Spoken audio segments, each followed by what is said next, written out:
President Obama hits the road this week on a mission to sell his brand of fiscal responsibility to the American people.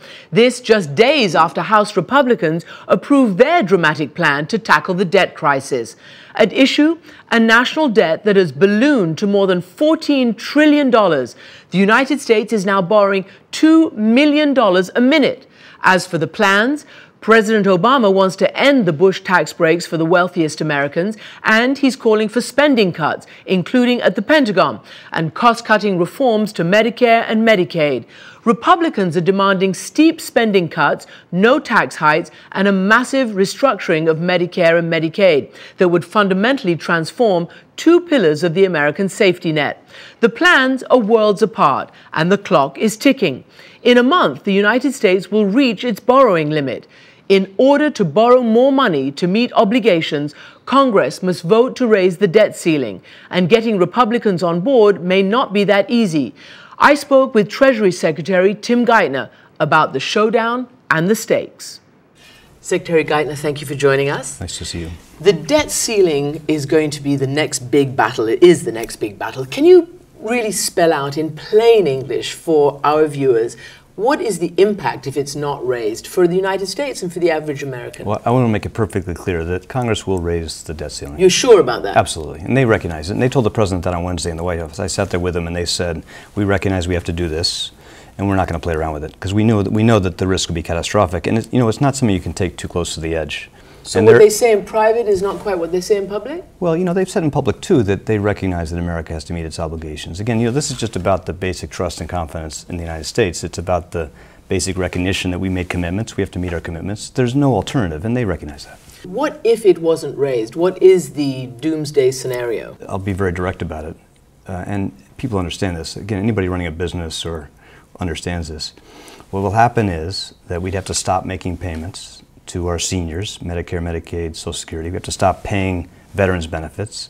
We have to stop paying all the other payments, all the other things the government does, and then we would risk default on our interest payments. If we did that, we tip the U.S. economy and the world economy back into recession, depression. I think it would make the last crisis look like a tame, modest crisis. It would be much more dramatic.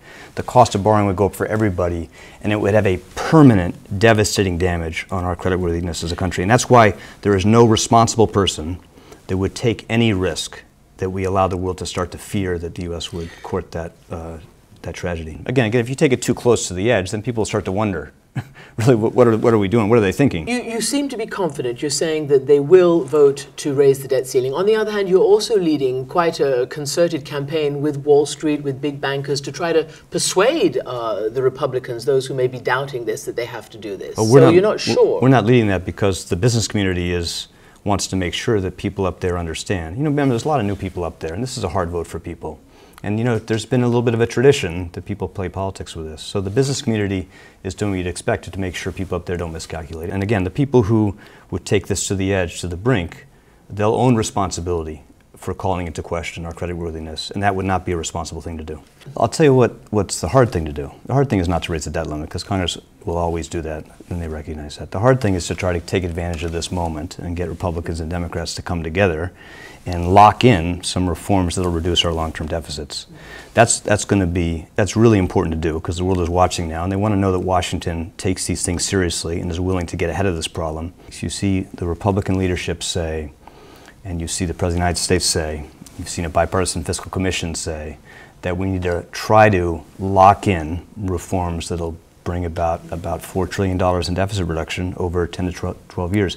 When they all agree that we have to do it, they agree on the basic magnitude, the same basic time frame, then we have a chance now to get Congress to lock in some concrete targets, some concrete timelines, and an enforcement mechanism to make sure it happens. And I think we can do that. And yet, this week, when the president made his speech, certainly many Republicans thought that they were sort of ambushed. And I don't think there's anything courageous about asking for sacrifice from those who can least afford it and don't have any clout on Capitol Hill. Is this the right tone, do you think, that will encourage people like Speaker Boehner to actually come together and, as you hope, get this thing passed? Look, we recognize, the president recognizes, and Republicans recognize, this is something we have to do, and we have to do it on a bipartisan basis. Neither side has the votes to do this on their own. And you have to come together to do it. What can you give to the Republicans ahead of this vote? Well, let me step back for one sec. You know, in the years before this crisis, we were piling on a lot of debt. As a country now, we borrow about 40 cents for every dollar we spend. We're on an unsustainable path. And that, again, that's why it's so constructive and so encouraging. You see Republicans now and Democrats all saying this is an important commitment and laying out the same basic order of magnitude cuts that are going to be necessary. Now, we have very big disagreements on what the right balance is, but there are things we agree on we can lock in today. There are things we're going to disagree on for some time. We can take more time to resolve. But what we think we can do is lock in some targets for deficit reduction, specific time frame, ways to make sure those happen, that they're credible enforcement mechanisms. And we can agree on that now and still give us some room to debate and to disagree and to negotiate on composition of tax reform.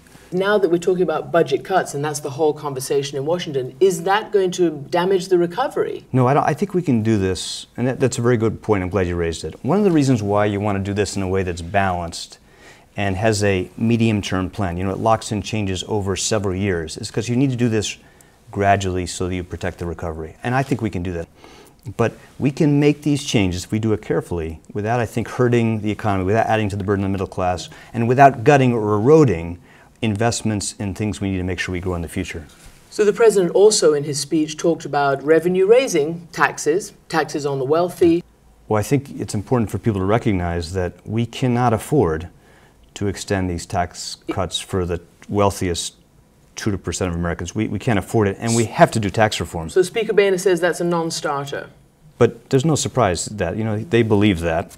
But I think, you know, Chairman Ryan's budget helps explain why this is going to be essential. Because if you want to extend these tax breaks for the top 2%, then either you have to ask me to go out and borrow trillions of dollars from the Chinese or from foreign investors or from Americans, from our children, or you have to cut, as he proposes to do, very, very deeply into basic benefits for seniors, the disabled, the poor. And we don't need to do that in order to restore balance to our fiscal position. Will raising taxes on the wealthy be enough to really make a dent in the deficit? Many economists are saying that you're going to have to raise taxes on the middle class as well. Yeah, very important question, and I'm glad you raised it. And think about it this way.